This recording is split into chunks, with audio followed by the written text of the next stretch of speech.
அனைவருக்கும் வணக்கம். Tiruppur to Coimbatore KMS bus காலையில் அதிவிரைவாக ஓட்டிகிட்டு வந்திருக்காரு. பஸ்ஸு சீட்டு எத்தனை, சீட்டை விட அதிகமாக ஏற்றுனது ஒன்று, இதை விட அதிவேகமாக ஓட்டுனது ஒன்று. இப்படி எல்லாமே தவற பண்ணிட்டாங்க. இது தவறு டிரைவர் மேலே சொல்ல முடியாது. அதிவேகமானதை விட அதிகமான பலு பஸ்ஸில் இருந்தனால தொங்கிட்டு வந்திருக்காங்க. தொங்கிட்டுனா அந்தளவுக்கு ஃபுல்லாக வண்டியில் ஃபுல்லாக ஆள். வண்டி லெஃப்ட் சைடில் கவுந்தப்போ அந்த ரைட் சைடில் இருந்த மொத்த பலுவும் இவங்க மேலே விழுந்திருப்பாங்க. விழுகும்போது ஒருத்தருக்கு அடி மேலே. இந்த பஸ்ஸோட கெப்பாசிட்டி இவ்வளோ தான், இத்தனை பேரை தான் ஏற்றணும் அப்படின்ற இதை கொடுக்கணும். ஆர்டிஓ இதெல்லாம் கண்டுக்கவே மாட்டாங்க. ஆர்டிஓ ஒரு ப்ரைவேட் பஸ்ஸு அப்படின்னா கண்டுக்க மாட்டாங்க. ஏன்னா கட்டிங் போகும், எல்லாத்துக்குமே கட்டிங் போகும். கட்டிங் மட்டும் இல்லை, எல்லாமே நடக்குது. சரிங்களா? ஒரு எஃப்சி வண்டி கரெக்டாக இருக்கா இதுன்றதெல்லாம் பார்க்கறது கிடையாது. கரெக்டான ப்ராப்பரான இது எதுவுமே பண்ணுறது கிடையாது. வண்டி ஓடும், அதிவேகமாக ஓடும். இதுக்கு முன்னாடி இதே கேஎம்எஸ் பஸ்ஸு ஒரு லேடியை ஏற்றி சாவடிச்சிருக்கு. இந்த இது மட்டும் கிடையாது. Coimbatore to Tiruppur to Palladam to Kangayam, Karur, இந்த சைடெல்லாம் அதிகபட்சமான பஸ்ஸு ப்ரைவேட் பஸ்ஸு ஓடுது. ஓடுற பஸ்ஸுக்கு எதுவுமே கரெக்டான ஆளுங்களை ஏற்றுறது கிடையாது. வண்டியோட சீட்டு என்ன, ஒரு 10 சீட்டு எக்ஸ்ட்ரா ஏற்றுற, ஓகே.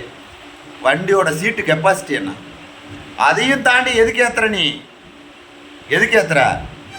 உன்னோட கலெக்ஷன் படிக்காக நீ ஏற்றுறியா, இல்லை ஓனர் உனக்கு கொடுக்குறானா? ஓனர் உரிமத்தை ரத்து பண்ணும் விஜயண்ணா. ஓனர் உரிமத்தை கண்டிப்பாக ரத்து பண்ணும். எதுக்காகனா இந்த பஸ்ஸு ஒரு தடவை 2 தடவை இல்லை, பல காலமாகவே இப்படி தான் நடந்துகிட்ருக்கு. கேஎம்எஸ் பஸ்ஸு 1 2 கிடையாது, பல டிரைவருங்கள் இதே மாதிரி நடந்துட்டு தான் இருக்கிறாங்க. வண்டி கலெக்ஷனுக்காக ஓட்டினா உனக்கு கலெக்ஷன் படி அப்படின்னு சொல்லும்போது அவங்க வண்டியை ஸ்பீடாக ஓட்டுறாங்க. எதுக்காக ஓட்டுறாங்க? அவங்களுக்கு எக்ஸ்ட்ரா காசு கிடைக்குமேன்றதுக்காக ஓட்டுறாங்க. அவங்க உயிரையும் பணையை வச்சு ஓட்டுறாங்க. டிரைவர் மேலே தப்பே கிடையாது. தப்பு ஃபுல்லாக ஓனர் மேலே. ஓனர் இத்தனை பேரை தான் ஏற்றணும்னு சொன்னால் அந்த டிரைவர் அத்தனை பேரை ஏற்றுவாரா?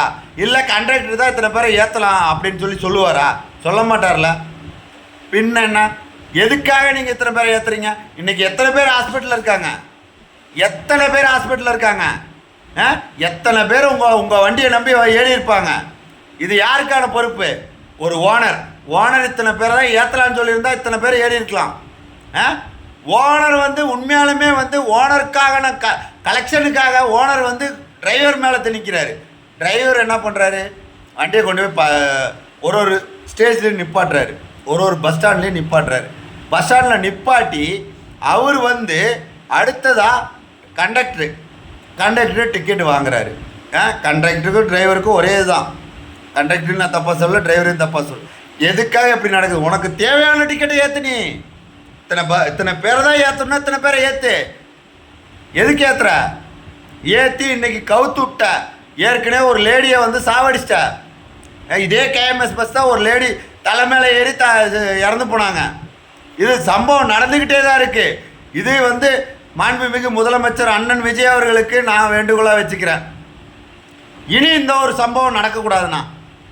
இதுக்கான எச்சரிக்கை நீங்கள் கொடுக்கணும்னா இத்தனை பேரை தான் ஏற்றணும். ஏற்றுனா உடனே உரிமம் ரத்து பண்ணணும்னு இது பண்ணுங்கண்ணா, அறிவிங்கண்ணா. இத்தனை பேரை தான் ஏற்றணும். கவர்மெண்ட் பஸ்ஸாக இருந்தாலும் சரி, ப்ரைவேட் பஸ்ஸாக இருந்தாலும் சரி, இத்தனை பேரை தான் ஏற்றணும் அப்படின்ற ஒரு உரிமத்தை நீங்கள் பண்ணணும்ண்ணா கண்டிப்பாக.